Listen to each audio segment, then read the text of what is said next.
परमेश्वर का वचन विश्वासियों को संसार से अलग क्यों कर देता है? प्रतीकात्मक तौर पर शिष्यों के पैर धोने के बाद यीशु ने उन्हें कुछ निर्देश दिए और अंततः यीशु ने उनके लिए प्रार्थना की।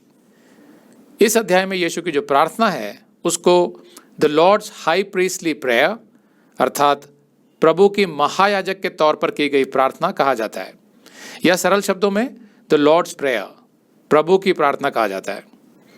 यीशु ने अपना अंतिम उपदेश एक विजय घोषणा के साथ समाप्त किया। यीशु ने कहा, मैंने संसार को जीत लिया है। कैसे? क्योंकि यीशु क्रॉस पर जाने वाला था। तो क्रॉस के द्वारा यीशु ने संसार को कैसे जीता? क्रॉस पर यीशु ने जो किया उससे हर विश्वास करने वाले मसीही को वो शक्ति मिल जाती है जिससे वो संसार की हर परिस्थिति पर, हर क्लेश पर, हर पाप पर विजय पा सकता है। इसलिए यीशु ने कहा, मैंने संसार को जीत लिया है।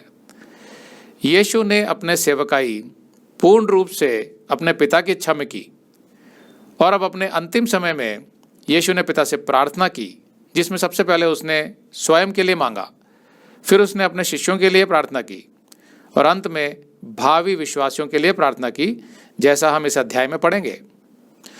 यूहन्ना 17:1। यीशु ने ये बातें कही और अपनी आंखें आकाश की ओर उठाकर कहा, हे पिता, वह घड़ी आ पहुंची, अब अपने पुत्र की महिमा कर कि पुत्र भी तेरी महिमा करे।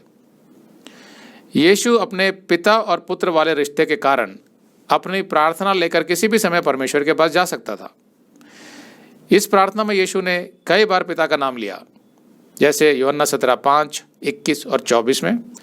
फिर उसने पवित्र पिता 17:21 में और धार्मिक पिता 17:25 में इन शब्दों का भी इस्तेमाल किया। पहले यीशु अक्सर ये कहता था कि उसका समय अभी नहीं आया है, लेकिन यहाँ उसने कहा वह घड़ी आ पहुंची है। तो यीशु यहाँ मनुष्य की छुटौती के लिए परमेश्वर की जो योजना थी उसके पूरा होने की घड़ी के विषय में बात कर रहा था। यीशु ने जो कहा अपने पुत्र की महिमा कर, तो उसमें क्या क्या शामिल था? उसमें शामिल था क्रॉस पर यीशु जो कष्ट उठाने वाला था उसमें पिता उसे संभाल कर रखे, फिर पिता उसके बलिदान को स्वीकार करे, फिर पिता उसका पुनरुत्थान करे और अंत में पिता उसे स्वर्ग में उसकी सर्वोच्च महिमा में पुनः स्थापित करे। ये सब कुछ पुत्र की महिमा में शामिल था। इस प्रार्थना का उद्देश्य था पुत्र के काम के द्वारा पिता की महिमा का होना, ताकि परमेश्वर का ज्ञान, परमेश्वर का सामर्थ्य और प्रेम यीशु के बलिदान के द्वारा प्रकट हो सके संसार पर। और इसी तरह हर विश्वासी के द्वारा परमेश्वर की महिमा होनी चाहिए, जैसे यीशु के द्वारा हुई। अविश्वासी भले ही 4 सुसमाचारों को कभी पढ़े या ना पढ़े, लेकिन वे अविश्वासी 5वां सुसमाचार जरूर पढ़ेंगे, और वो 5वां सुसमाचार है आप।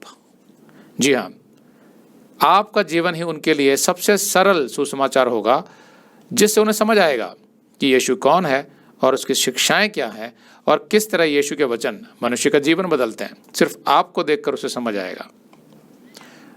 2, क्योंकि तूने उसको सब प्राणियों पर अधिकार दिया कि जिन्हें तूने उसको दिया है उन सबको वह अनंत जीवन दे।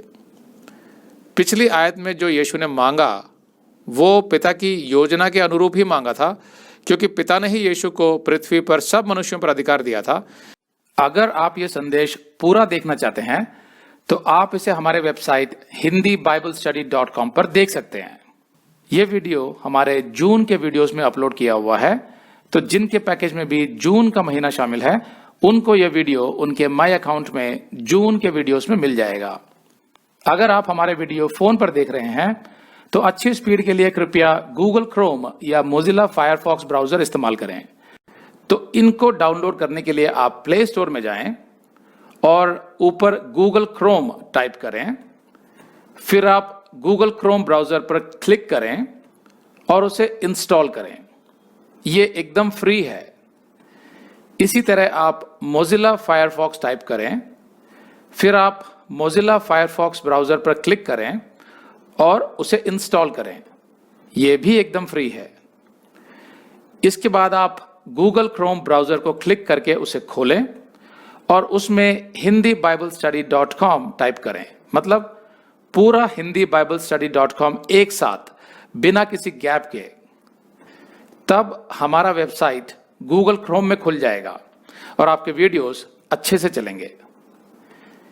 इसी तरह आप मोजिला फायरफॉक्स ब्राउजर भी क्लिक कर सकते हैं और उसमें भी बिना गैप के hindiBiblestudy.com टाइप कर सकते हैं। उसमें भी हमारे वीडियोस बिल्कुल आराम से चलेंगे। इसके अलावा अगर आप चाहें तो बेहतर स्पीड के लिए आप वीडियो के नीचे बने प्ले बार पर सेटिंग्स का चिन्ह दबाकर 240p 240p सेलेक्ट कर सकते हैं, जिससे आपका बहुत ही कम डेटा खर्च होगा। 240 सेलेक्ट करने के बाद आप वीडियो के बाहर कहीं भी क्लिक कर दीजिए, फिर वीडियो को पीछे ले जाकर शुरू से देखिए।